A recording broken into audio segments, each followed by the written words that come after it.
It's a beautiful morning. I think I'll go outside for a while and just smile.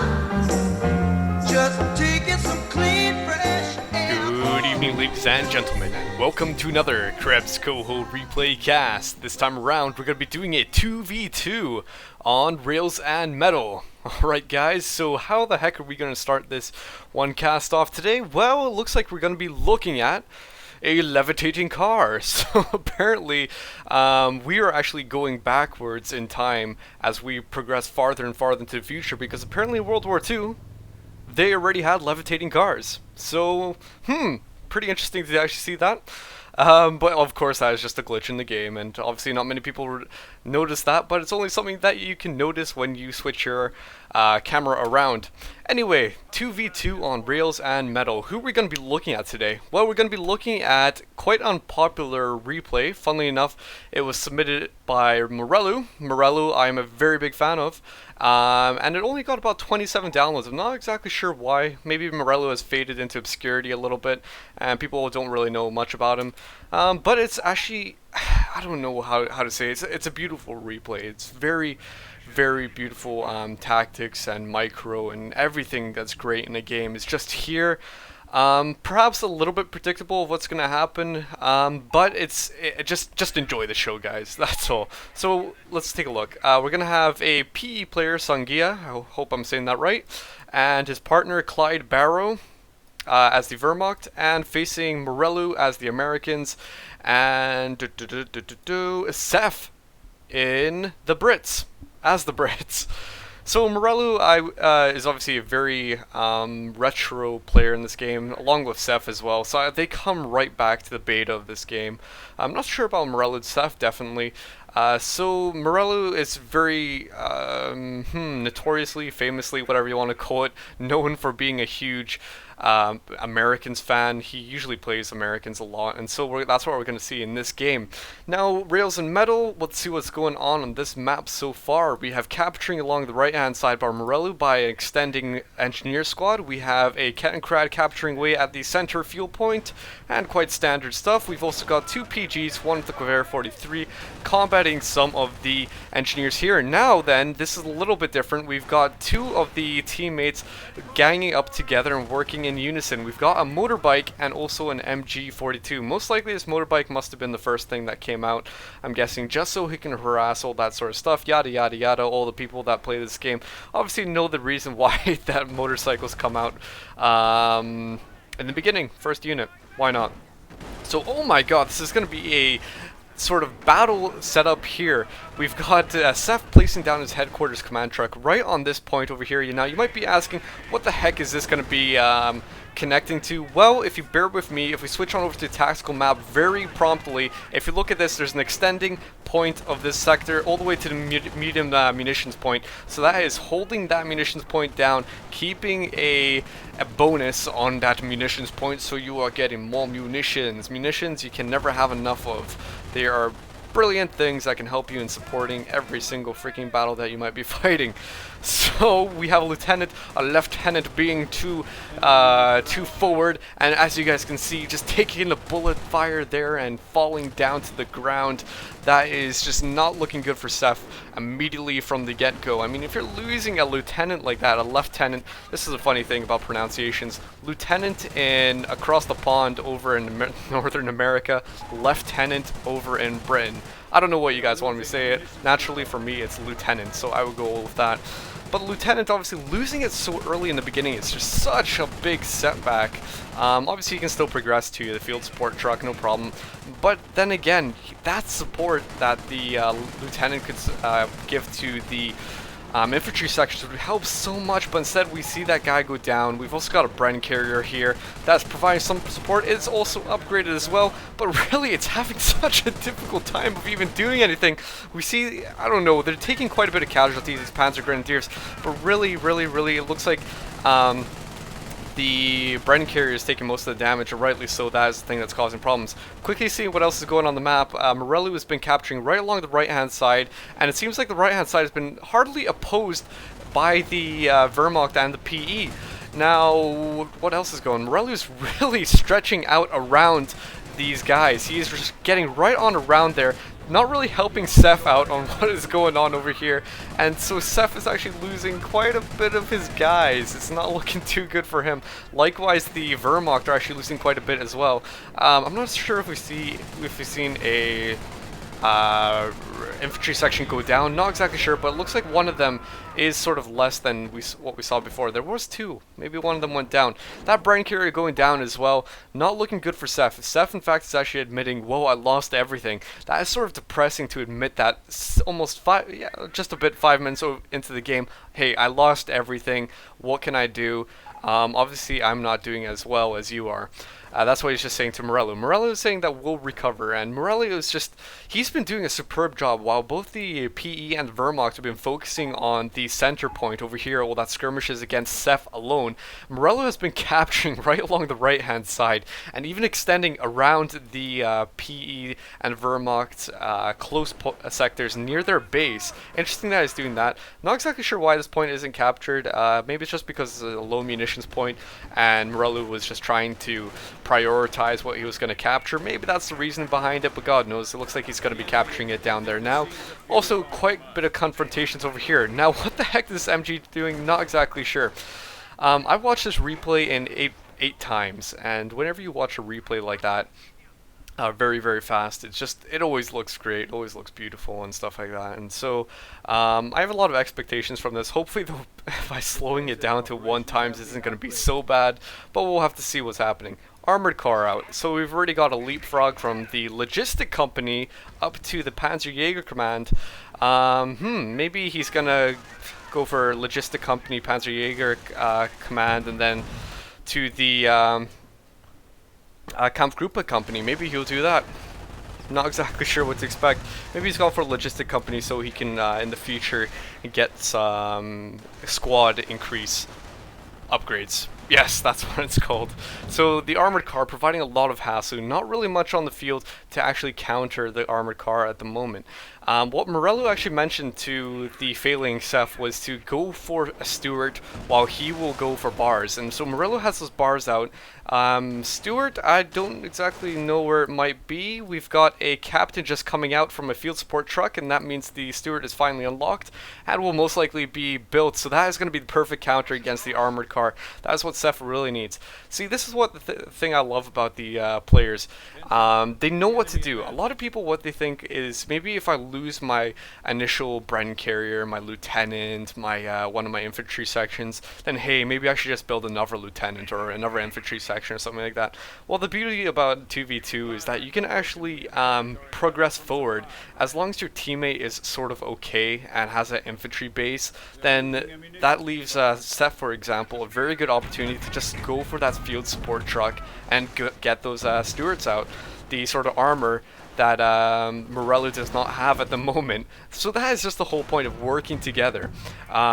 Here we got a bunch of PE just, I don't even know, just capping away, just putting the pressure on the Americans. Americans and the Brits, the Commonwealth, the Allies, I should probably say that more plural, is just trying to hold on in there. We've also got mines over here, and I love the positioning of that as well, just along the wall, just to prevent any guys when they're coming down along this side, maybe just huddling up against that wall, just crashing to into those mines. So always an interesting choice to be doing these sort of tactical options, but why not? I don't know, maybe there's a, I don't know, personally I would have put it in maybe the middle, but if he wants to put it along the wall where most of the guys were huddling along against before, then why not?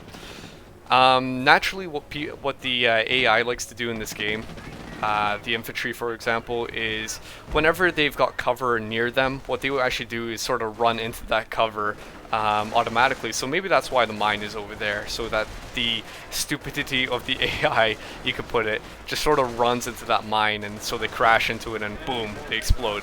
So maybe that's the reasoning behind it. Bunch of combat going in here. We've got Wehr 43, MP44 versus 3 bar squads. I'm not exactly sure how well these Panzer Grenadiers are going to do, especially when you got closing in bars like this. Not looking good whatsoever. PE veterancy, very, very brutal to actually take on. Look at that, 3 squads of bars focus firing, I believe, on probably on both of those squads really, but still they're taking so much bullets. Here we got the Stewart countering the armored cars, but instead the Stewart is being countered by the armored cars. Oh my god, what a reversal of events. We had a pack shot that actually injured that Stewart, but the back armor is still enough lightly armored for that Stewart to be penetrated by those armored cars. So that Stewart just taking so much damage, having to get out of there, being chased away by armored cars that it was basically meant to counter. Oh my god, this rifleman squad just barely getting out of there from this out of control, what looks to be not really an out of control. Come on, does that really look out of control? Well, there you go, it's exploding in a ball of fury. Well, out of control invincible armored car, that is something to look out for. It can happen with pretty much any vehicle. There's some videos out there that I've seen on YouTube, for example, a zombie, I think it was something called like a zombie Ostwind, and it was just absolutely insane. Basically, like, this Ostwind was destroyed by a tank. It went circling, it just wouldn't blow up for basically like a minute and a half. In this little replay that I watched, this Ostwind was going around actually killing guys and destroying the Brit emplacements. It was just absolutely insane. The guy didn't realize, the opponent actually didn't realize, hey, I could just move in my vehicle and make it blow up automatically. But it was just absolutely funny to see something like that. Bunker going down over here, most likely going to be probably a medic bunker, I presume, because it's not really covering the choke point over here. Perhaps it might be a repair station of some sort. God knows, really. I don't imagine it to be a MG bunker, though. So we've got some wire going down from the Volks Grenadiers. We've also got the riflemen over here checking out what's going on the base. We've got the Americans jumping on up to motor pool, and we've also got a glider coming down. So Royal Commandos selected by Seph, and so that those commandos are obviously going to provide the infantry capability that Seph does not really have, especially losing those Brit sections. So here we go. This Stewart is finally going to meet the end of its life. Not looking good. Immobilized by that light AT half-track and going to be finished off by that pack. Absolutely nothing it can do. Just being a bit too bold and by itself, but really maybe Seph wasn't even expecting a light AT half-track to be on the field, but that is what I mean. Unison of working together. Massive blob of guys already with their 4 men unlocked on the squads. That's from the logistics company, obviously. Logistics command, and so it's going to be very, very good. Much going to be staying on the field a lot longer. Ket and Krad just being taken out. But these guys, these hardy guys, going to be really hard to take on. 2 Wehr 43s, going to be providing very great long-range support. Now this is what we're looking for. Seph is going to be getting quite defensive. He is going to be putting down his Bofors. He's going to be putting down a 25-pound gun howitzer. He is going to be absolutely menacing this, whatever the Wehrmacht, the Axis can throw. I mean, the howitzer is going to be absolutely perfect. Absolutely brilliant against those PE squads, especially if they're going to be blobbing up like that. If you see your opponent blobbing up their infantry, just like a lot of PE players do, for example, hey, go for your artillery. That can definitely leave a big dent in those guys, their squad numbers. Morelloo still massive control of the right hand side, even capturing this munitions point very, very close to the base over here. However, is Sungea going to have any of that? Well, he's going to be sending his force in pretty much full force against that. Got the commandos going on in. Also, Volksgrenadiers equipped with a bar, most likely dropped from one of the riflemen, perhaps from that armored car that was out of control. So let's take a look what these guys have. Seph has the Royal Commandos, obviously. Morelloo has no selection so far, it looks like. Sungea, no selection. And ClydeBarrow, still no selection either. He's got 4 command points. That is the most that we've seen so far amongst all the players. So, gotta see what comes out of that. Definitely gotta see what comes out of this all. We've got the Grenadiers on the field, so that obviously means T2, and also a Kampfkraft Center that is upgraded to the infantry veterancy. Cool, cool, cool. Why not? So that's why we see the veterancy on these guys, the pioneers, the MG42s, and also the grenadiers and all that stuff. Very good, very good, very good. Gonna make them a lot harder, so that might mean that there's gonna be quite an investment in the infantry for the Wehrmacht. Perhaps the PE are going to be more vehicle orientated in that case, just because the Wehrmacht are more into their infantry. This armored car just barely getting out of there. Also a howitzer barrage, I believe, must be from Morelloo. Yes, that is a howitzer shoot coming down. That means the infantry doctrine has been selected. And he's also going along the right hand side, and that means he will be going for most likely the howitzer gun as well. So if this 25-pounder gun howitzer from the Brits isn't enough, well, it looks like Morelloo is probably going to be going for that as well. That is a very common thing. If you ever see the infantry doctrine out, you can almost, not always, some people like to go for Rangers, but you can pretty much guarantee that there might be a howitzer eventually on the field, depending on how resources are going. Mines down from ClydeBarrow, providing some sort of good defensive thing to fall back against. Also, likewise with Morelloo, this could just be leading the grenadiers right into there, and we've also got a grenade coming down, and oh my god, just exploding right on top of Morelloo. Morelloo just ... on mine. That's pretty funny. Just the grenadiers obviously didn't even know that was there, but that was just funny to see something like that. Well, hey, I mean, if you want to skip the minesweepers and go for your own makeshift minesweeper, then why not? Very good use of suppressive volley fire from the Wehr 43, slowing down that sniper severely, being closed in by those MP44s, taking him out. This is what I absolutely love about this game. Just, I don't know, I haven't seen a game like this where there's been such great tactics, such great micro. Just the players obviously know what they're doing. And look at this howitzer shoot going down, killing off a retreating Panzer Grenadier squad. Huge loss for the Americans to lose that sniper. Big loss for the Panzer Grenadiers to lose one of their PG squads. Not exactly sure if I had veterancy or not. By the way, still a big loss. Morelloo moving along the right hand side. But oh man, there's just so much action on the field. It looks like it looks pretty much split, half and half in terms of territory. However, Morelloo does have that sort of advantage on the right hand side. As you guys can see, he is moving along that side.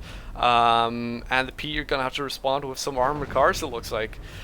Does Morelloo have sticky bombs? I have absolutely no clue. It looks like he's quite content on those bars. We haven't actually seen any sticky bombs whatsoever. Armored cars obviously being quite cautious, staying a bit behind. And what the heck is this? It looks like it might be some sort of trap. So, switching on over to Sungea. Yes, that is the sector artillery. And so that means Scorched Earth has been selected. Cool, cool, cool. So obviously those booby traps are going to be perfect to be defending any of those points that the PE are going to be having to defend, you know, stuff like that. Obviously put the pressure on your opponent so that they have to micro constantly. Gonna be sort of hard against pros like this. Morelloo, Seph, they have superb micro. They have pretty much eyes everywhere on the field at all times.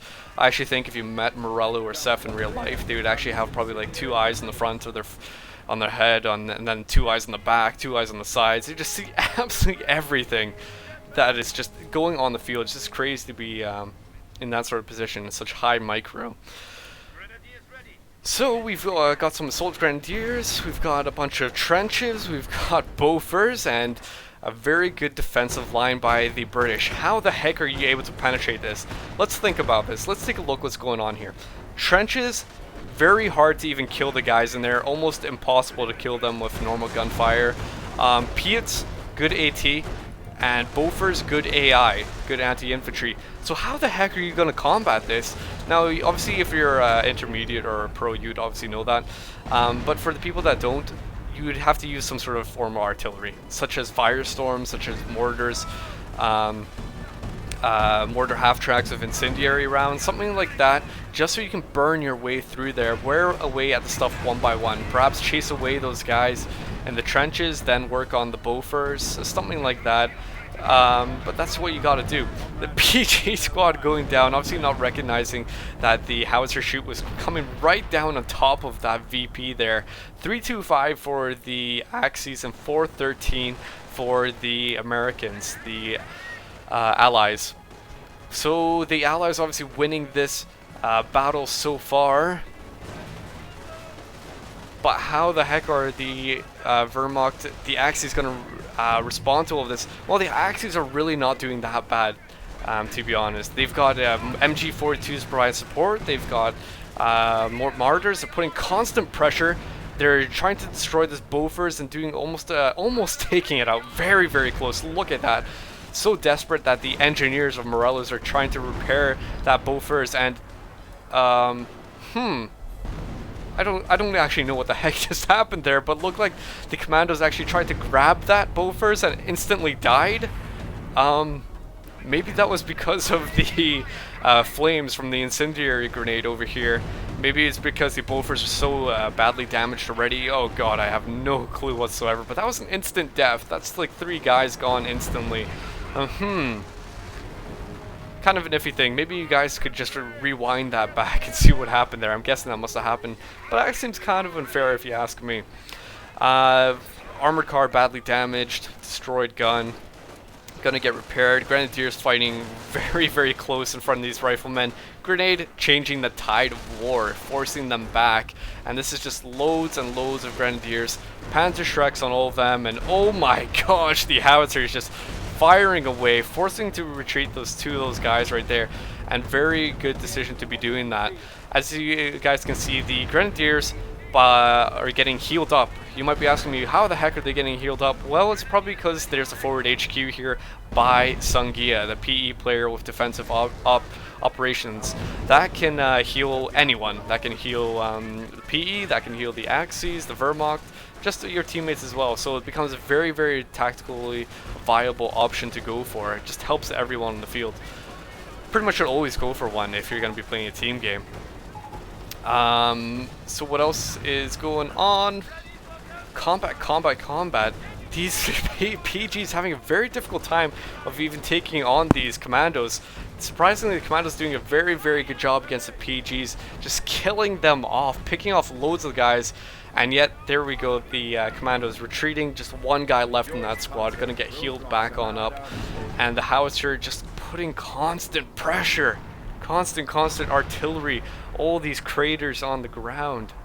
Damn. But it's just so stubborn, the map is so stubborn. Looks like the Axis actually have the advantage at the moment in terms of sectors. However, the Brits are just moving on in here. Morelloo is putting some pressure on the right-hand side, and pretty much every point is booby-trapped by Sungea. Very nice to see that, just putting on that pressure, and sector artillery coming down this gigantic sector here. Gonna be preventing all those guys from even daring to even step their feet in that sector. Oh my god, what a counterproductive sector artillery, killing a whole bunch of Grenadiers there. That was not meant to happen. Come on, that is friendly fire. That's not looking good whatsoever. Now, I've got a question to ask you guys. See, if something like this happens, where sector artillery kills your own guys, friendly fire like that, do you actually believe that, say, strafing run should do friendly fire on your own guys that are caught in that bullet barrage? Now, there's been a lot of debate about that. A lot of people have been saying, no, I don't think that it should be. I mean, you're just trying to kill guys selectively. But to be honest, I think my personal opinion is that it should cause friendly fire, because if for example, sector artillery is doing friendly fire, it's causing explosions, obviously, then I think that the strafing run should actually do friendly fire as well. It just makes sense if there's going to be such sprays of bullets. One of the counter arguments is that people say, oh yeah, then MG fire and bullet fire should do friendly fire as well. Well, not necessarily. I think that might change the game mechanics just a bit too much. However, the strafing run special abilities, such as sector artillery strafing run, I think it would make a little bit more sense if they actually all cost friendly fire. So what else? We've got the Grenadiers just trying to move on here. However, the defensive line of the Brits is just so hard to even punch through. You can just keep on punching away at it, and they're just going to be so stubborn and stay there. The trench, one of the trenches is gone. One trench is still here. The Bofors is damaged, but probably getting repaired. Armored cars is firing from a distance, and everyone is pretty much held up over here at the moment in the center with the sector artillery still activated. Look how long that lasts, 200 seconds, but still over there, just preventing any guys from even coming in here. At this point is booby trapped, sniper on the field, medic on the field, and oh my god, just every single unit you could think of is pretty much here. We still yet to see more tanks. This has pretty much been almost a an infantry battle exclusively so far. We've seen a few vehicles, but not too much, such as armored cars. We haven't seen any heavier ones. I mean, it's 24, almost 25 minutes into the game, and we still haven't seen proper vehicles being used. We've got the Sherman Fireflies, but they're just waiting in the back. Obviously, the Axis know that they're on the field if they're going to be shooting away like that. But this is where the Axis really need to be careful. If there's Sherman Fireflies on the field, especially with the Cromwell command tank as well, I mean, these guys are going to be shooting a lot faster than they would normally.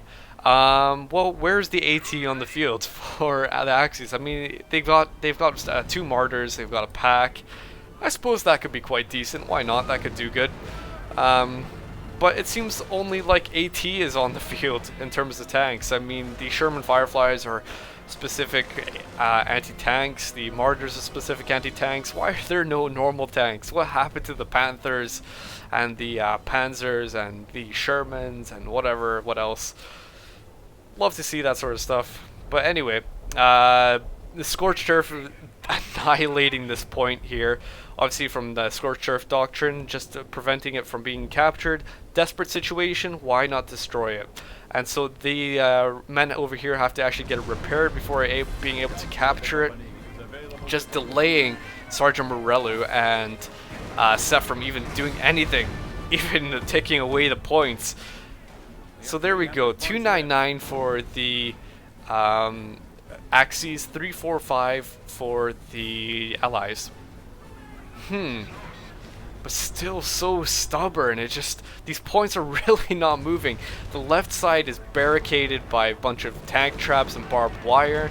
The center is just such a stalemate. The right side is constantly changing hands just over and over. It's just so tidal at the moment.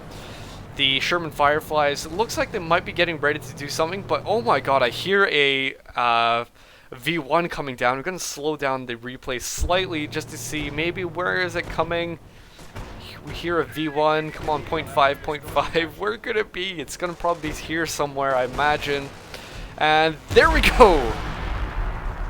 Yay! A big ball of fire and pretty much killing nothing. God, that was probably not the best of V1s. It did manage to take out an AT gun and a tree. But man, that was really not that much. I think the V1 could have been better used. Maybe he was trying to hit the Fireflies over here. But the V1 could probably have been used maybe like around this area where the hot stuff is going on. And that would have probably done a lot more damage than just that tree and the AT gun alone. Loads of guys in the center here. 2 Fireflies, bunch of squads, Cromwell command tank, and normal Cromwell as well. This is a lot to reckon with. This really is, especially when you got howitzers that are trying to soften up your position, like what's going on over here. 2 Martyrs might not stand much of a chance against all these tanks. I wouldn't think so. So the Axis really got to be careful. They seem a bit low on the units. Just looking across the map at the moment, it's just, they really did not look like they have much. They've got also a Nuremberger out on the field, which is going to be countering away at stuff over here. As you guys can see, look at that, the flames just burning away at the guys. Yes, yes, yes, perfect, perfect, perfect damage. Just barely almost killing that guy, that sniper there. Sector artillery on the center point, gonna be preventing this munitions from being captured. I suppose I could go along with that. Why not? Not a bad choice. about that MG42 being captured? Now this is not good. When you're starting to lose your guns, your weapons to your opponent, that is just going to be them used against you. What is the point in spending money on something that's going to be used against you? Not really the best of ideas, eh? You wouldn't think so. Sector artillery providing a lot of hassle. Now, not exactly sure what's going on over here. Perhaps that is the decoy. No, it's funnily enough actually going to be a real artillery barrage. Maybe he was thinking that it would have been, the guys would have thought it was a decoy and stay there, but really I have no clue. But loads of artillery, oh my gosh. We've got a bunch of artillery exploding here. We've got Nebelwerfer barrage exploding here, and you can see all that incendiary craters on the ground. Just loads and loads of destruction. Even the VP is seeing some of the destruction from the scorched earth tactics. But these Nebelwerfers are really doing a sweet job here. They're really paying themselves off by killing all of these guys. The anti-tank was taken out, the medic station was taken out, and so just lots of casualties on both sides. But this is going to be such a fierce force. 2 Sherman Fireflies, Cromwell command tank, and a normal Cromwell. This is going to be so hard for the Axis to take out, and it's just, you can see what's going on here. The pack is taken out, the Martyr's taken out, and another Martyr's taken out. Where's the AT on the field? There really looks to be almost no AT except this light AT half track over here, but still that is not going to do anything, is it? Huge mass movement of guys. Let's switch on over to everyone else to see what's going on. And jeez, oh, this is a perfect timing, Sungea, to bring out 2 Panthers from his Panther battle group. Perfect timing, but instantly, where the heck did all of the HP on this tank go? I just clicked away from it for just like 2 seconds there, and instantly it's almost dead. No clue. Maybe from the Sherman Fireflies and a bunch of Piats. Oh, I have no clue. But that was massive damage on that Panther. But these Panthers are exactly what they needed right here, right now. They had no AT on the field whatsoever, and at least now they have those Panthers just to have a force on the field that says, hey, we've got a bit more force. Even though you might have destroyed our Martyrs, we've still got something to for you to deal with. Don't push on us just yet. Probably a decoy right here. Cromwell going down. And that looks to be probably the real one there. The smoke right on top of the bunch of armored cars over here. And oh god, just, it was so close to doing huge damage to those armored cars and the Panthers. However, just killing one of those Pioneers and damaging the scout car. So, not really much to fear at the moment. Just that scout car just possibly getting destroyed. But a massive amount of guys here. Look at that. Tons of Piats, tons of Sherman Fireflies. We've got loads of emplacements. It's just going to be so hard for the Wehrmacht and the P to deal with. I don't really think they're doing a bad choice by bringing out these Nebelwerfers. Nebelwerfers are a perfect thing in terms of long-term investment. They can easily pay themselves off, especially when they're at the very back of the map, and they most likely won't get killed unless counter-artilleried. See these Nebelwerfers, for example, just killing guys, picking them off. They'll probably be good at damaging the building slightly, stuff like that. Puma on the field, so that obviously means the Sturm Armory. What could he be getting from Sturm Armory? Well, he obviously has the Nebelwerfers, so it seems like a natural thing.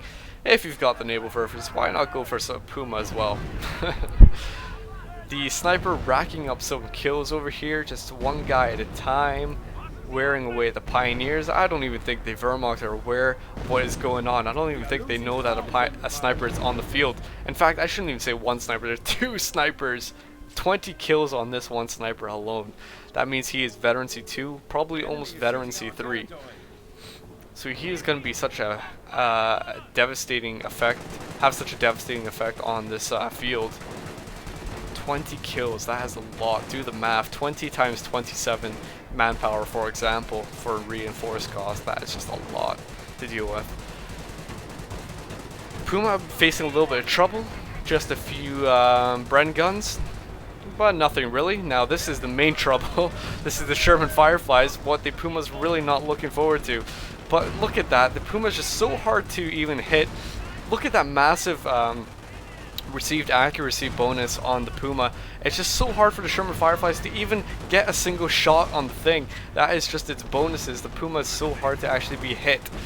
Now occasionally, every now and then, there you go, for example, that shot landing on the Puma, 3 shots in total, taking it out. Loads of tanks on the field, 2 Sherman Fireflies, M10 from Morelloo. That means he has his tank depot out. But how the heck is the Axis going to even take this on? Oh man, just look at this. The Axis only have Panthers. They're being circled by an M10. They're being stickied by riflemen. It's just the last thing that they need. Very hard position to be in. Even artillery coming down. These guys retreating just in case if it might be real. However, no artillery coming down. It must have been a decoy. And oh man, oh man, oh man. Jeez, oh jeez, oh. The battle is... It's just, the battlefield is such a scar looking at it. It's just craters everywhere, destroyed VPs, 112 for the Axis and 345 for the Americans, but still it is quite a stalemate. The Americans managed to actually push on forward, capture the left and right hand side, they captured the center. However, the Wehrmacht and the Axis in general are just so hardy. They really want to stay in there and do as much casualties as possible. I don't think it's a good start if they're going to be losing guys like that. Obviously not intentionally. There's no way they could have predicted a howitzer shoot coming down there like that and annihilating a whole Grenadier squad instantly. Very bad, unfortunate losses to be seeing that for the Axis. To be honest, I'm sort of rooting for the Axis because I know how Morelloo and Seph are like, and I don't know, the Axis have been playing so just greatly as a team. They've had everyone supporting each other, such as anti-tank with anti-infantry, just the tactics working together and stuff like that. Just I'd actually be rooting for them personally. That's just my opinion right there. But these snipers, such a menace. Such a menace that in fact ClydeBarrow is actually going to get his own sniper to try and counter snipe. If he can do that, then that would help a lot. Morelloo is actually saying Vet 3 snipers don't run fast anymore. I didn't actually know that. Perhaps that is true. Maybe I overlooked that in the changelog, but it looks like Seph doesn't actually know as well. So this is kind of interesting. Perhaps I'll be able to find out as well. That's only Veteran C2 sniper. Where is Morelloo? Morelloo, Veteran C3 sniper. No, it looks like he's running. Yeah, it's running. It's definitely running. He's going at a normal speed. So as you guys can see, that Veteran C3 sniper would not normally be able to run in camouflage if he was anything else but Veteran C3. But that Veteran C3 just makes it so much even harder to kill that he can actually run away from any guys who are looking for him. If that concealment thing at Veteran C2, obviously its concealment from being detected is increased, so it's even a lot harder to see. If that's not enough, then running as well is just going to make it so damn hard to be spotted. You really need a scout car or a motorcycle to even try and counter that. So 37 minutes into the game, was near the end, mass amount of movement here. Switching on over to ClydeBarrow. Yep, 28 points left for the Axis, 345 for the Americans, but lots of casualties. Everyone is dying for the Axis. Loads of guys huddled up here in the center. And what is this? We have a V1 activated. No, I'm going to slow this down because I've actually seen this, and this is an epic sort of thing to watch. I just want to pause the game. Look across the battlefield right now, guys. This is just so desperate for it. The Axis, 18 points left. Let's continue on, see what is about to happen. There we go, there we go! Oh my god!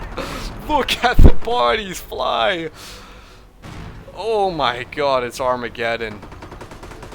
That was just not great whatsoever. If only